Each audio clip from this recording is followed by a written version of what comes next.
Hey everyone, let's dive right into this, because today we're unpacking a truly fascinating media artifact.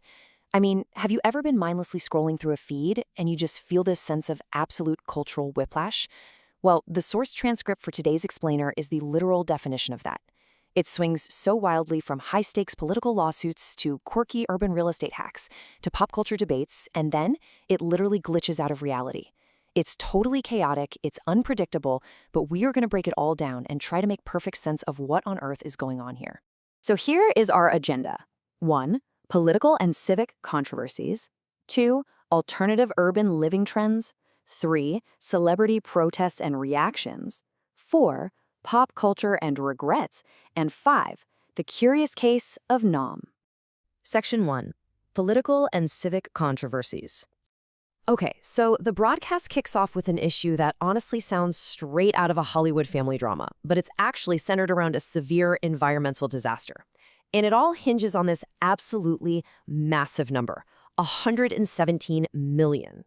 Now, according to the panel, this represents the millions of gallons of water that were just missing from an empty reservoir during the devastating Palisades fire in California. The hosts were talking about how thousands of people lost their homes in practically the blink of an eye, and the fact that this specific reservoir was bone dry, yeah, that became a massive flashpoint for public outrage.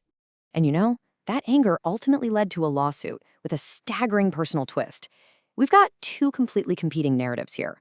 On the one hand, the official city stance frames this as an unavoidable tragedy worsened by climate change.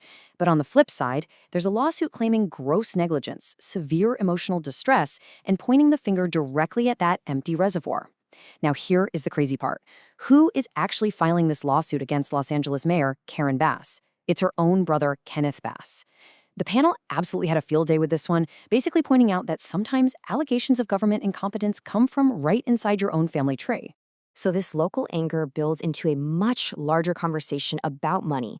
One guest threw out this exact figure, $5,429. That is the alleged cost passed down to every single California household just to pay off city lawsuits. Now, whether that's perfectly accurate or maybe a high-end estimate, the panel was using this number to make a broader point. They argued that the massive financial burden of civic mismanagement and endless litigation is quietly but very heavily shifted right onto the taxpayers' shoulders. From there, the political discussion takes a hard pivot from local infrastructure straight to national scandal, specifically focusing on Hunter Biden. And this part brilliantly illustrates how torn the panel was on public versus private behavior. One guest just emphatically laid it out, saying, if you're not willing to show your phone or your hard drive, mind your business about people's private life. That really kicked off a fierce debate on exactly where we are supposed to draw the line between someone's personal vices and actual public interest. But you know what? The overall consensus of the panel wasn't really focused on Hunter Biden's personal life anyway. They actually framed the entire laptop saga as primarily a media scandal. The guest argued that the media initially just dismissed the laptop as foreign disinformation, right? And then they intentionally shifted the public focus toward the scandalous personal behavior to mask alleged political corruption. Impartially speaking here, their overarching thesis was that the real culprit wasn't necessarily the individual, but rather a media apparatus running cover for them. Moving on to Section 2, Alternative Urban Living Trends. Okay, leaving the heavy politics behind, the broadcast takes this wildly fascinating turn into New York City real estate survival. Because, let's face it, rent prices are skyrocketing, so the panel starts discussing this highly unusual housing hack, young women moving into convent boarding houses run by nuns. The perks actually sound pretty great. You get a clean, safe environment, and meals are included. But the rules? Oh, they are completely non-negotiable. Residents are looking at strict 11 p.m. curfews, mandatory chores, and absolutely no boyfriends allowed in the rooms. No exceptions. Naturally, this living situation completely divided the hosts. The pro-convent side was all about it, arguing it's a fantastic, safe way to live that keeps bad habits in check. They compared it to old-school YMCAs or seminaries. But the anti-convent side, they were not having it. They viewed it as deeply invasive, questioning how on earth the nuns even enforce these rules, and basically arguing that it sounds way more like a trap than a sanctuary. It turned into a really funny debate about exactly how much of your personal freedom you'd be willing to trade for affordable New York rent. All right, Section 3, Celebrity Protests and Reactions. The broadcast then seamlessly transitions into this highly viral pop culture moment involving a legendary comedian and a political activist. The panel broke down a clip where a protester walked right up to Jerry Seinfeld after an NBA Finals game and demanded he say, "Free Palestine." Now, Seinfeld didn't stop. He didn't engage in some long, drawn-out debate. He just dropped 3 incredibly blunt words. It doesn't exist. The guests were absolutely fascinated, not just by Seinfeld's blunt response, but by what the protester was doing. They brought up this concept called clip farming. The panel noticed that the person holding the camera kept asking their friend things like, "Did you get that? Did we get the whole thing?" This led the host to argue that a lot of these public confrontations aren't actually about sincere political advocacy at all. Instead, they're just performative acts, designed entirely to capture viral video footage for social media clout. To give some context to why they backed Seinfeld's remark, one of the guests laid out several historical claims. They argued that historically, Palestine was never a sovereign, independent nation-state, but actually a regional designation born out of League of Nations mandated territory. By bringing this up, the panel was basically aiming to justify the comedian's quick dismissal of the protester, perfectly highlighting that weird intersection where historical interpretation crashes right into celebrity confrontation. Next up, Section 4, Pop Culture and Regrets. So after all that heavy debate, the show completely shifts gears and leans into a viewer mail segment. The question was, what movie scene shocked you the most? And the wildly different personalities of the hosts really shine through here. You've got Tom bringing up a 1929 French surrealist film called Un Chien Andalou with an eyeball being sliced. Yikes.